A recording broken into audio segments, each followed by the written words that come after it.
السلام عليكم اخواني اخواتي، كي دايرين؟ لاباس عليكم؟ كنتمنى ان شاء الله نلقاكم هذا الفيديو في احسن الاحوال وتكون ان شاء الله بصحه جيده. اليوم ان شاء الله نشارك معكم هذه الشوربه هذه اللي كتجي زوينه وكتصلح بالحقيقه في هذا الفصل هذا ديال البرد. فكنتمنى ان تنال الاعجاب ديالكم. ما تنساونيش اخواني اخواتي من التعليقات ديالكم واللايك ديالكم، وانا كنبغي نشكركم بزاف وكنتمنى لكم فرجه ممتعه. ودابا ندوزو مع المكونات ديال الوصفه. هنايا عندي بطاطا حلوه، عندي بصله، عندي خيزو، عندي شويه الفلفله حمراء، عندي البوارو، وعندي جوج دروسه كبار ديال الثومه هنا كما كتشوف. انا خديت طنجره اولا كوكوط. المهم انا هنا خديت الكوكوط، درت فيه معلقه ديال الزبده وغندير فيها شويه ديال زيت الزيتون. فغادي نحركهم ريسه ما يذوب واحد شويه.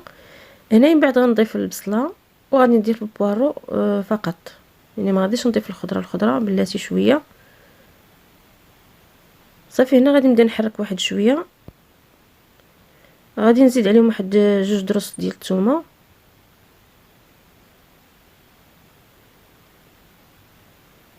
صافي غادي غير دبال واحد شويه ديك البصل يبدا صغير لا لون، غير واحد شويه. صافي ومن بعد غادي نضيف الخضره. هنا غادي نضيف البطاطا وخيزو والفلفله حمراء. صافي غادي نقليهم هنايا مزيان. صافي في هذه الاثناء هذه غادي نغسل العدس وغادي نخليها مرقده واحد شويه في الماء. المهم غادي نغسلها هنا يعني شحال من مرات، غادي نغسلها مزيان. صافي من بعد ما سقطرتها من الماء فغنضيفها لديك الخضره وغادي نخليها تقلى حتى هي واحد شويه معاهم.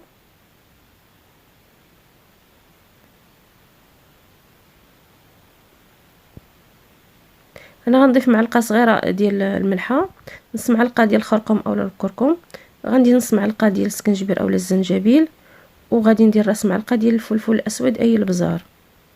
صافي من بعد غنبدا نحرك يعني جميع المكونات باش تنسجم مع بعضياتها.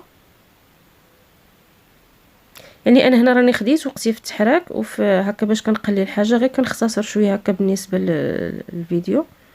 هنا من بعد غادي نضيف الماء اللي غليته من قبل، وهنا غنضيف الماء نيت باش هكا فاش غطيب ليا ديك الخضره وديك العدس. هنا ولا بانت لي شربت راه غادي نقدر نزيد الماء. صافي من بعد هنا غادي نغطي عليها. هنا من بعد غادي نجي نصوب هاد الخليط هذا اللي هو فيه الزيت، فيه هنايا البصله بودره، وفيه هنايا الثوم بودره. هنايا غادي نزيد شويه ديال الريحان، وغادي نضيف حتى المعدنوس هذا المعدنوس يابس، ومن بعد غنزيد شويه ديال الزعتر. صافي وكاينه زيت الزيتون. المهم هذاك هو الخليط اللي في ديك الزلافه، حيت سبقت انني خلطته وعاد تفكرت اني خصني نصوره.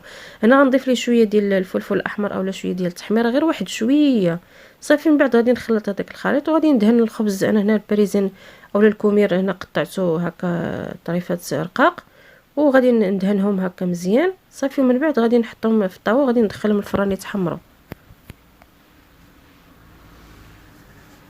هنا كما كتشوفوا انا كملت الكميه، انا حطيتهم هنا في الطاوه وندخلهم هنا يتحمروا.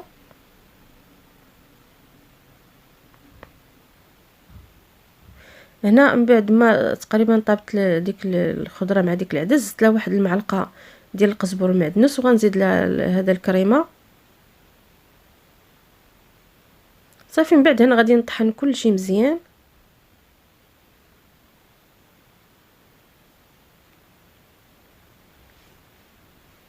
هنا من بعد رجعتها ثاني طيب واحد شويه، يعني غير تغلى واحد المده ديال 2 دقائق اولا 3 فقط. صافي هنا غادي نطفي عليها. فكانت هذه الشوربه كما كتشوفوا. انا رافقت هنا بداك الخبز اللي حمرته في الفران. انا هنا راه دوزت ليه واحد شويه ديال التحمار لان كيعجبني هكا يكون شويه محمر. فهنا الشوربه كما كتشوفوا انا عاود ضفت لها واحد شويه ديال المعدنوس من الفوق وزدت لها شويه ديال الكريمه. وهنايا من بعد غادي نضيف لها واحد شويه ديال الفرماج هنا كما كتشوفوا على هذا الشكل. المهم هادشي كيبقى غير اختياري، اللي بغاو اللي ما بغاش، يعني راه تستغناو على هاد الكريمه اولا الفرماج ماشي مشكله. فكان هذا هو الفيديو ديال اليوم وكانت هذه وصفه ديال اليوم. فكنتمنى ان تنال الاعجاب ديالكم. ما تنساونيش اخواني اخواتي من التعليقات ديالكم واللايك ديالكم. هنا كنبغي نشكر جميع الاخوان والاخوات اللي من المغرب وخارج المغرب، وكنتمنى دائما التوفيق للجميع. وتنقول لكم السلام عليكم حتى الفيديو اخر ان شاء الله.